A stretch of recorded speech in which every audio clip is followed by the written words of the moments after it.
Good morning. So I'm up super early on this Saturday morning to head out to Altadena Cars and Coffee in Altadena, California in my 1988 Volkswagen Scirocco 16 valve. So if you haven't been living under a rock, you probably know that Altadena was massively affected by the firestorms we had earlier this year.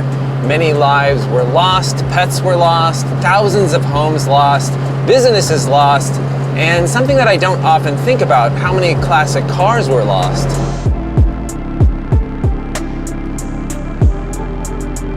So, you know, compared to people's lives and livelihoods, the cars are somewhat unimportant, but for those that lost everything in the fires, these classics sort of became a reason to gather and a reason to reconnect and strengthen their community. And those surviving cars became more than machines. They became symbols of resilience.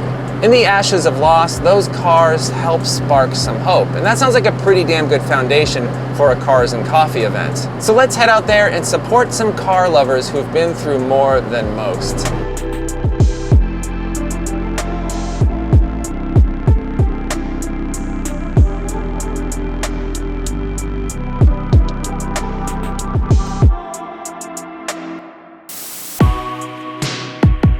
I brought my 2004 R32. My first car was a 2001 GTI VR6. I loved that car so much, and since I loved the body style and I loved driving a manual, when it came time to finally get a fun car, I bought a 2004 R32. More power, all-wheel drive, like what more do you want? In the fire, I lost my GTI and my R32. So this is a replacement R32.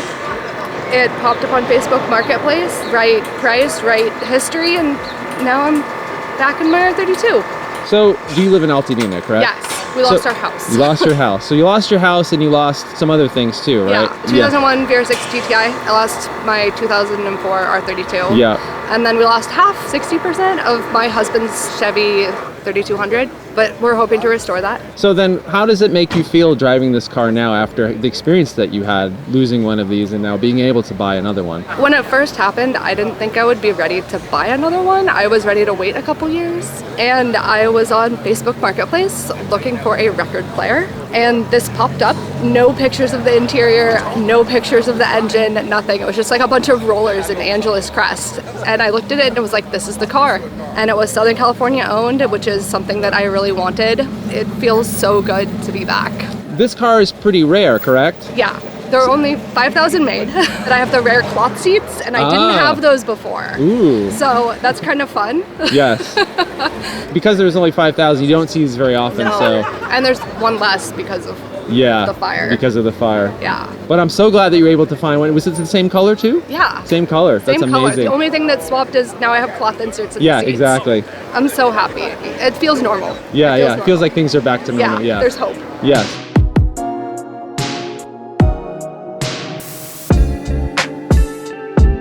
It's a 68. I brought my mother's original car from Detroit. I eventually ended up scrapping the body of her car. It had so much rust in it. But I kept the motor, trans, and the headlights. And then I picked this Firebird up. I paid $500 for this car. I paid more for the hood than I paid for the car. It's just a piece of my mother. That's why it's not for sale. And I can do pretty much whatever it is because I'm not interested in originality. This is a part of my personality.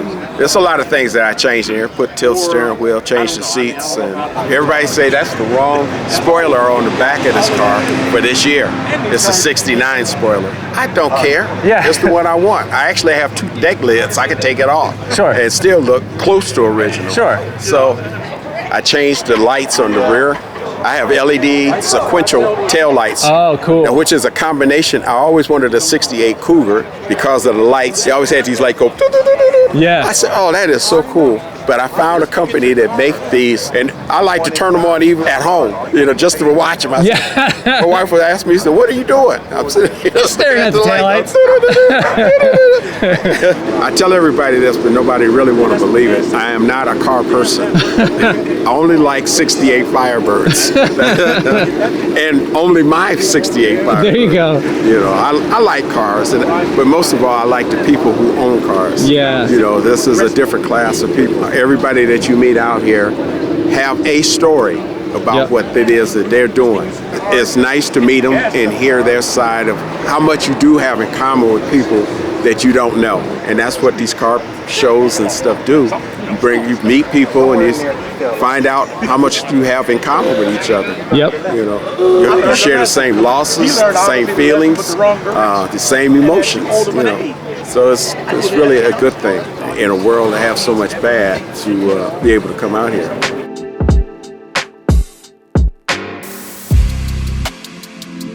My name's Dave Stone. I am the founder of Altadena Cars and Coffee. Altadena Cars and Coffee was started out of another feed I created called Not EV. I take photos of the burned cars of eaten fire, and I profile the people that lost them. And so Altadena Cars and Coffee was started 10 weeks ago with a group of people whose stories I told. I brought them together to see if they wanted to meet, talk about what had happened in the fire, their cars, and what the cleanup process was like. And so everybody got together, and after a few minutes, they asked if we were going to do it again. And I was like, all right, let's do it next week. So can you tell me a little bit about, this not EV thing and what kind of prompted you to start taking photos of cars around the... I live actually North Pasadena. I'm 2 blocks shy of Altadena, but my whole world is up here. So I stayed during the fire, helped friends fight fire, stomped on fire, did the whole thing, chased looters. And then as soon as the army left to protect everything, and I started walking and running as I do all through Altadena. So I noticed the cars, even when on the Wednesday and the Thursday when I was helping to fight fire, I noticed the burned cars. And for me, the cars resonated. My son, Holden, who's 13 years old, got me really into cars a few years ago, fell in love with the original Miata NAs. And so I started going to car meets in Peterson and going everywhere I could with them. And early on, it was me taking photos of the cars that were burned and sending them to him to relate to him. In particular, there was a Honda S2000 that Reddit was really worried about. It parked at the grocery outlet lot on Lake, right next to the other grocery store that had burned, and they wanted it to be saved. So on that Thursday morning on my Vespa, I rode up there after checking on some houses for friends, was able to report that the car had made it back to the Reddit. So I knew that there was interest in that world and that how passionate car people are. On a walk one morning, after the EPA came through, they tagged the cars, right? And they tagged the gas cars not EV, and the electric cars, they put a blue bolt on. So when I saw that, I was like, oh, that's so interesting that that's how they're doing this. And I found it a little bizarre that they tagged the gas-powered cars what they weren't. That some of these cars had such an amazingly long life. Some of them pre-war, right? They saw World War I, World War II. At the end of their life, they were tagged not EV. As if when we die, they'll tag us not robot, right? So tell me a little bit about some of the feelings that you got from the stories of the people that you talked to. I'm an optimist. I'm forever an optimist. And I believe in the best in people, and I believe in the best in process. So when I started meeting people who lost their cars and lost their homes and talking to them, and the stories that I've told evoke that, hope and optimism. But with hope and optimism, you can't really activate until there's action involved, right? You can believe and think all the things in the world, but until you actually do something about it, then that truly comes to life. And so when I met Lauren with the R32, when I met her and how devastated they were with their cars they lost in the truck, their home, I wanted to be able to give them something that I didn't feel that they were getting other places, and which was understanding and compassion, and someone who didn't lose their home and didn't lose their cars, but could understand where they were coming from. And James is walking by right now. He lost his 69 Camaro. He loved that car. He had it for 50 years. He'd been married for 40. He bought it when he was 18 years old. And, I met him through Instagram. His wife reached out to me, talking with him and meeting with him. And then he finally found someone to get it out, telling James' story. That, you don't have to take no for an answer. Sure. And that, the fire took a lot so quickly that you didn't have to behave in the same way. Dave was there to help me get the car out the garage. He didn't have to do that. Come here. Okay. Love you, buddy. You can't leave yourself. So then that kind of led to Cars and Coffee, right? Yeah, that led to Cars and Coffee, and I would say that Altadena Cars and Coffee is the physical manifestation of the hope that I inspire inside of the not EV feed.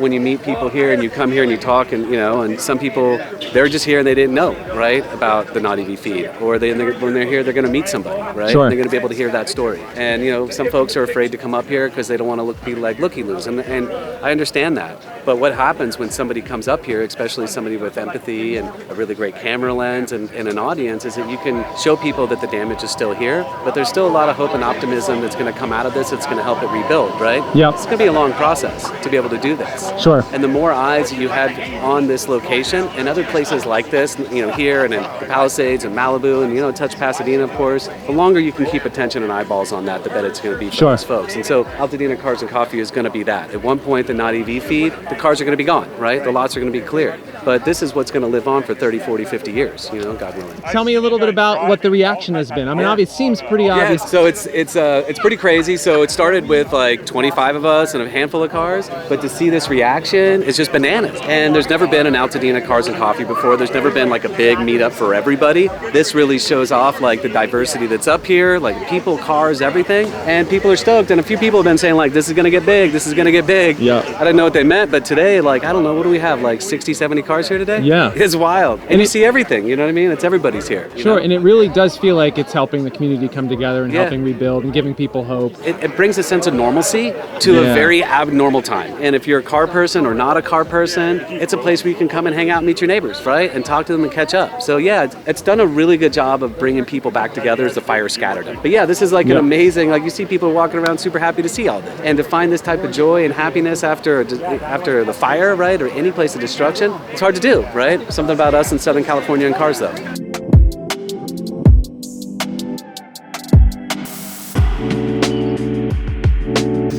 I have a 1931 Model A Sport Coupe that's been with me since the mid-90s. Was restored in the 50s by a woman that my dad worked with, her sister and her dad.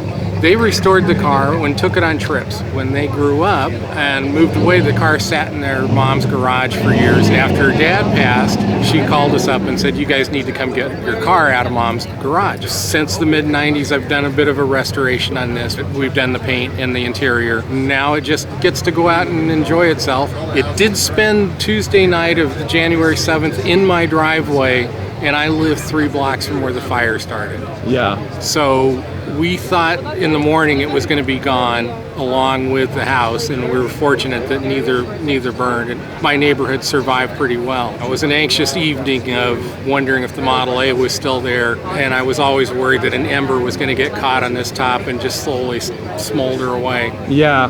Other than that, it's a really nice driving stock 1931 Model A. It's fun to take out, bounce around.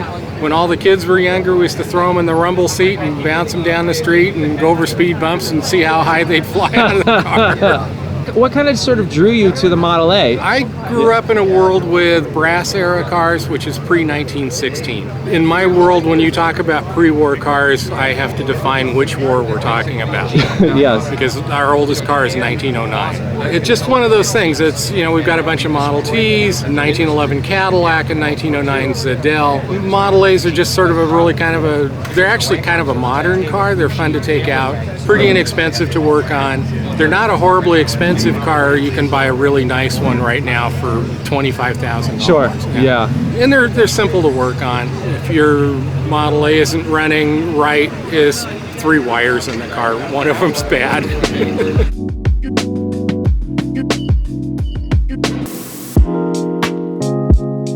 So I bought a 65 Mustang, which I had for 3 years. Bought it from this older man. The way it is, that's the way I got it. Have you always been into Mustangs throughout your whole life? I have, yeah. Since I was young, I bought one back then when I was 20 years old, and I gave it to my brother, and he ended up keeping it. He never gave it back to me. Oh no. So a couple years later, I found this the way it was. The only thing I done to it is just oil change, spark plugs, and a Flowmaster. And I mean, I got lucky just to shine it up and just have it this way. Yeah, so the previous owner obviously took really good care of it? Yes, he was the second owner. He had it since '92.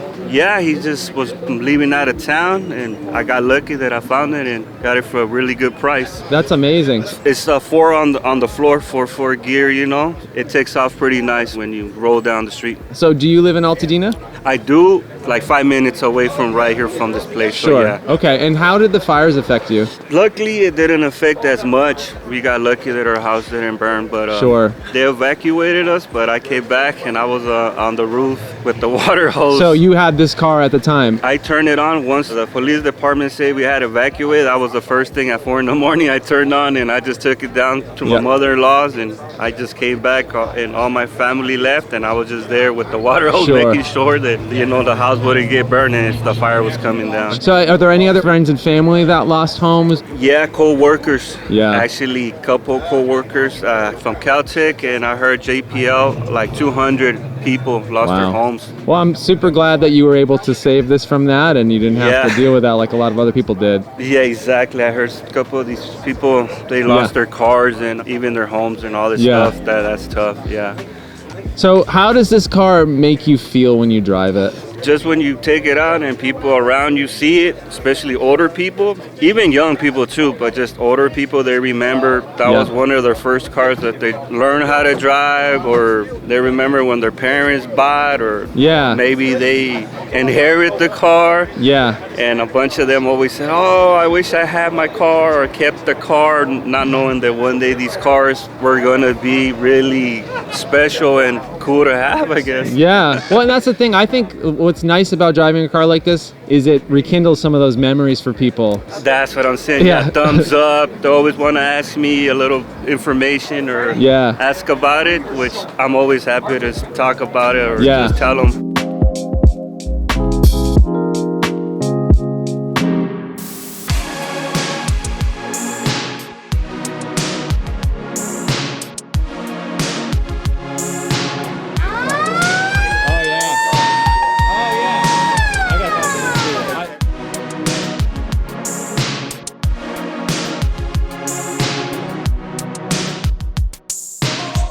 Just driving through Altadena. This is the first time I've been here since the fires.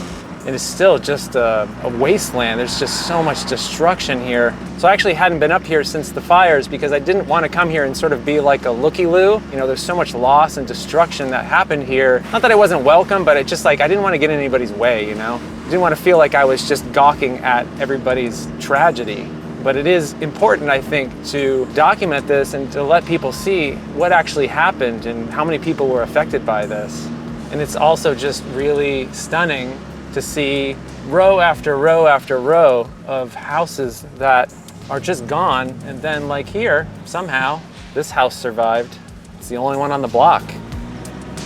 Yeah, you can see some burned cars in here too. Obviously, a lot of people didn't have time to get anything out. You know, when you think about wildfires, this was nothing like a wildfire. This was a firestorm. A fire like this had never occurred in Southern California before. There was literally no way to stop it. But I do think the Altadena Cars and Coffee is like a little beacon of hope for some of these people that just needed a reason. They needed to find a way to come together and to talk about things and to really share their stories of loss and even share their stories of hope. I think that's gonna be it for today. If you're in the Southern California area and you wanna check out a really cool car show, lots of great people, hear their interesting stories about their vehicles and about their lives, just head out to Altadena Cars and Coffee here in Altadena, California every Saturday. Thanks so much for watching. I hope you're well, and I'll see you soon.